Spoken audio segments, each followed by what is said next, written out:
السلام عليكم، مرحبا بكم معايا في فيديو جديد. كنتمنىكم كاملين تكونوا بخير وعلى خير. اليوم غادي نشارك معكم طريقه سهله باش تحضروا الملوي يجي مورق ومقرمش كيف ما كتشوفوا معايا في الفيديو. كيف ما كتسمعوا القرمشه ديالو الصراحه كيجي لذيذ. هذا الملوي هذا كنحضروا بواحد الطريقه كيجي ساهل وكتحضروا كميه كثيره بسرعه.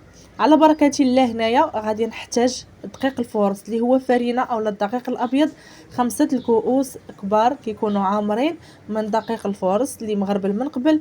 كنضيف معاهم 2 كيسان فقط ديال الفينو اولا دقيق القمح الصلب اولا السميد الناعم. مهم ديما الكميه ديال الفورص كتضاعفوها على الكميه ديال الفينو. غنضيف فقط ملعقه من السكر وملعقه من الملح، كيبقاو على حسب الذوق ديالكم. هادو هما المكونات اللي كنضيف. ما كنضيف عليهم لا خميره ديال الخبز ولا خميره الحلويات في العجين. العجين كتكون عاديه، كنجمعها بالماء كندير فيه غير واحد شويه. الا كان الجو دافي راه كتخدموا به من روبيني اولا الصنبور وكتعجنوا به العجينه. غير هي كتبقاو تضيفوا الماء شويه بشويه وانا كنجمع العجينه وكندلكها في نفس الوقت كيف ما كتشوفوا معايا حتى كنحصل على واحد العجينه اللي ما تكونش قاصحه وما تكونش كتلتصق في اليدين. هذا هو القوام ديال العجينه اللي كنحصل عليه.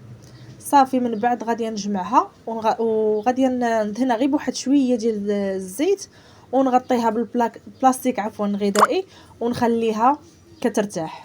صافي هنايا من بعد مرتاحت العجينه خليتها تقريبا ساعه ديال المكانه. ومن الافضل العجينه ما تخلوهاش مرخيه بزاف باش ملي كتخليوها كترتاح يلا كتزيد تطلق باش ما كتخسرش لكم العجينه. صافي هنايا خديت شويه ديال الزيت غادي نشكلها غير بالزيت. في الاول غادي نشكلها كويرات اللي كيكونوا كبار ومن بعد كل كره غنوريكم الشكل ديالها كيفاش غادي نطلقها باش غنخرج منها تقريبا 5 ديال الملويات.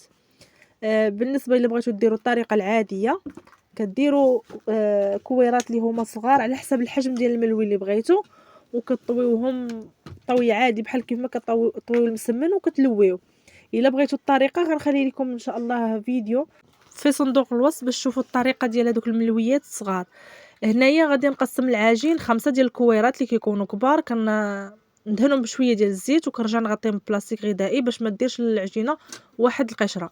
من بعد غير كيرتاحوا غير شويه باش ملي نبغي نطلقهم كيطلقوا بكل سهوله والعجينه ما كتقطعش. هنايا بالنسبه باش غادي نورق العجينه كنحتاج هنايا الفينو اللي هو دقيق القمح اولا السميد الناعم جيدا مع شويه ديال الزبده اللي ذوبتها. الا كانت عندكم غير بحراره المطبخ خدموا بها بحال هكاك بوماد كتكون افضل. انا شاركت معكم واحد الطريقه كنخدم بالزبده بالزبده ديال البواطه كتكون على شكل بوماد. بالنسبه لهنايا الفينو ضفت له شويه ديال الخميره ديال الحلوى وكنخلطو مزيان. هذه هما باش غادي نورق العجينه باش كيجيو مورقين. هنايا غير كيترتاح العجينه واحد شويه صافي ديك الساعه غادي نبدا نطلق الكويره الاولى. ضروري سطح العمل تكونوا دهنينه مزيان بالزيت باش هكا كتطلق معكم بكل سهوله وما كتقطعش معكم العجينه. والعجينه قد ما كتكون مرتاحه ها نتوما كيف ما كتشوفوا معايا كتكون مدلوكه ومرتاحه مزيان. فاش كتجروا العجينه ما كتقطعش معكم نهائيا. ها نتوما كيف ما واضح معكم. وضروري حتى الجوانب حتى هما طلقوهم مزيان. هنايا كنرشهم بشويه ديال الزيت عاد كنرشهم عاوتاني بالزبده وكنرشهم بالخليط ديال الفينو مع الخميره ديال الحلوى. كنجيب الطاويه الاولى بهذا الشكل وكنحاول انني نقادها. بالنسبه للطاويه الثانيه قبل ما كنطوي كنرجع عاوتاني كندهن بشويه ديال الزبده والخليط ديال الفينو مع الخميره. كذلك عاوتاني في كل طاويه كنضيف الزبده والفينو غير ما كتكثروش بزاف يعني كتضيفوا غير كميه قليله ديال الزبده باش ما كيجيوش مدهنيين بزاف اولا كيجيو ميدمين بزاف. صافي كنطويها كيف ما كنطوي المسمنه كنخليها كترتاح على جنب باش كتزيد تطلق. صافي حتى غادي نكمل الكميه اللي عندي كنرجع عاوتاني الكويره الاولى كنطلقها مزيان كنرشها بالفينو وبالزبده والزيت. في كل طاويه كنطويها كنرش الزبده وكنرش عاوتاني الفينو مع الخميره. صافي وغادي نطويها كيف ما كنطوي المسمن. غادي نكمل هاد العمليه هذه كيف ما غتشوفوا معايا على الكويرات الخمسه اللي عندي كاملين. ومن بعد غادي نرجع باش نوريكم الطريقه باش غادي نشكل هاد الملوي. المهم شكلوا بالطريقه اللي نتوما كتعرفوا وإلا عجبتكم هاد الطريقه جاتكم سهله شكلوها بهاد الطريقه.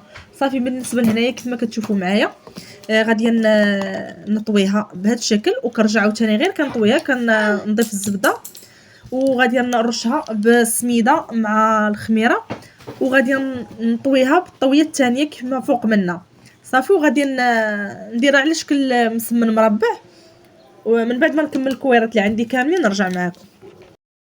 هنايا من بعد ما كملتهم كاملين غير ديك الساعه كنساليهم، كنبدا باول كويره شكلت اولا اول مسمنه شكلت، غادي نبدا نطلق فيها بهذا الشكل كيف ما واضح معكم. ماشي كتطلقوها بزاف حتى كترقاق اولا كيبان سطح العمل، وضروري الجوانب حتى هما نطلقوهم، ما نخليوش ديك العجينه غليظه بزاف صافي. غير كنطلقها بشكل مقاد، غادي نرشها بشويه ديال الزيت، ما كنكثرش بزاف، وكذلك الزبده. هنايا راه رجعت ضفت واحد شويه ديال الزبده، غير هي ما خليتهاش دابت تماما، بقاو واحد الطريفات باينين ديال الزبده. غنرش عاوتاني بالفينو، وغادي ناخذ هنايا موز ديال البيتزا ولا اي سكين متوفر عندكم، وغادي نقطع العجينه على 4، ممكن تقطعوا على 5 الا بغيتوا هاد الملويات يجيكم صغار من هاد الملويات اللي غنشكل انا صافي. هنايا غادي نبدا نطوي فيهم بهذا الشكل. غير هما حاولوا انكم ما كتزيروش ايديكم، والطويه كتكون مرخيه شويه باش كيجيو مورقين صافي. وكنجيب دوك الجوانب الوسط وكنحاول نقاده بهذا الشكل، وغادي نحطها نخليها يعني كنحطهم كنغطيهم بلاستيك غذائي باش ما كيديروش واحد القشره، حتى غادي نكمل الكميه اللي عندي كامله. هانتوما بالنسبه للطريقه راه موضحه معكم، الا كانت عندكم طريقه اخرى ممكن تجربوها باش ما بغيتوش صافي. غادي نطلقهم كاملين كيف ما كتشوفوا معايا بنفس الطريقه. من بعد ما كنقطعها بالموس غادي نرجع نطويها، وكيف ما قلت لكم طويهم نتوما راخين ايديكم، ما تزيروش الطويه صافي. وكنجيب دوك الجوانب الاخرين عند في الوسط، وكنحاول نضغط عليها بهذا الشكل صافي حتى كنكمل نسالي الكميه كامله. غير كنساليهم كنبدا نطوي فيهم، كنبدا نشكل فيهم عفوا، لان كيكونوا ارتاحوا صافي. هنا من بعد ما شكلت الكميه اللي عندي كامله كيف ما واضح معكم، بالنسبه للمقله راني حطيتها فوق البوطه كتسخن مزيان صافي. وغادي نبدا نشكل فيهم، نبدا نطيب، وديما كنبداو باول وحدين شكلنا صافي. غادي نطلقهم بهذا الشكل هكا كيف ما واضح معكم. حاولوا انكم ما تطلقوهمش رقيق بزاف صافي، غير كنطلقهم بهذا الشكل كيف ما واضح معكم. وحاولوا انكم ما تركزوش على الوسط تقرصوه بزاف باش ما كيجيش داك الوسط كيجي رقيق بزاف وما كيتنفخوش هاد الملويات صافي. كنشكلهم تقاده وحده. وبالنسبه للمقله راني حطاها فوق البوطه صافي. ديك الساعه غير غتسخن المقله غادي نرشها بالزيت ونضيف ليها هاد الملويات هادو. بالنسبه للبوطه غادي تنقصوا منها غير شويه، يعني ماشي ما تكونش مجهده بزاف فوق القياس وما تكونش منقوصه بزاف، ضروري تكون العافيه شويه مجهده. غادي نرش المقله بالزيت كيف ما غتشوفوا معايا، وديك الساعه غادي نحط الملويات. كي غادي نحطهم غنبدا نقلب فيهم، وقبل ما نقلبهم ضروري كترشوهم عاوتاني من الفوق بالزيت. كاين اللي كيبغي يطيبهم بالزبده، لا بغيتي طيبوهم بالزبده طيبوهم، ولا بغيتي طيبوهم بالزيت طيبوهم، يعني على حسب الاختيار ديالكم صافي. كيف ما قلت لكم قبل ما كنقلبهم كنرشهم بشويه ديال الزيت، وكنبقى نقلب وانا كندور فيهم باش كيجيو محمرين كاملين، ومنها كيزيدوا كيتنفخوا، يعني حتى الطريقه ديال الطياب ديالهم كتخلي الملوي يجي مورق.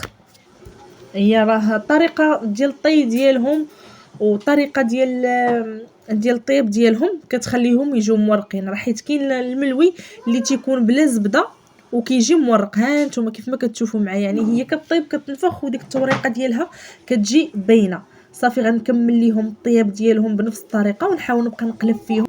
مهم كتبقاو تدوروا فيهم باش تجي ديك الدوره ديال الملوي كامله كتجي محمره بنفس الطريقه.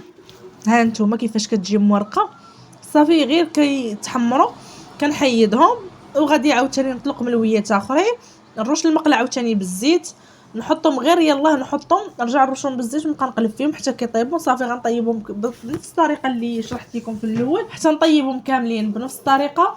وإلا بغيتو تحتفظوا بهم في المجمد طيبوهم غير نص طيبه، ما تخليهمش يتحمروا بزاف صافي، وديروهم في بلاستيك وديروهم في المجمد وقت ما بغيتو كتجبدوا منهم وتكملوا ليهم الطياب ديالهم بحال يلاه مطيبينهم. وهنايا فين ما كطيبوا ديك الملويه كتحاولوا انكم تخبطوها باش كيزيد يتحل. وصلنا للنهايه ديال الفيديو. هذا هو الفيديو ديالنا ديال اليوم، هذا هو الملوي اللي شاركت معكم. كنتمنى انه ينال الاعجاب ديالكم بطريقه سهله ومبسطه. نتمنى تنال الاعجاب ديالكم ونتمنىكم جربوهم بنفس الطريقه كيجيو مورقين ومقرمشين في نفس الوقت. كيف ما تسمعوا معايا القرمشه. ودابا غادي نقول لكم تهلاو في ريوسكم. نتمنى تشتركوا في القناه الا مازال ما اشتركتوا، وتفعلوا الجرس باش تبقوا دائما توصلوا بكل جديد، وتبارطاجوا الفيديو القناه مع العائله ديالكم والاصدقاء اللي تاعهم الفائده. شكرا لكم بزاف على خطيكم. خليت لكم الراحه، في امان الله وحفظه دائما مع وصفات سهله واقتصاديه.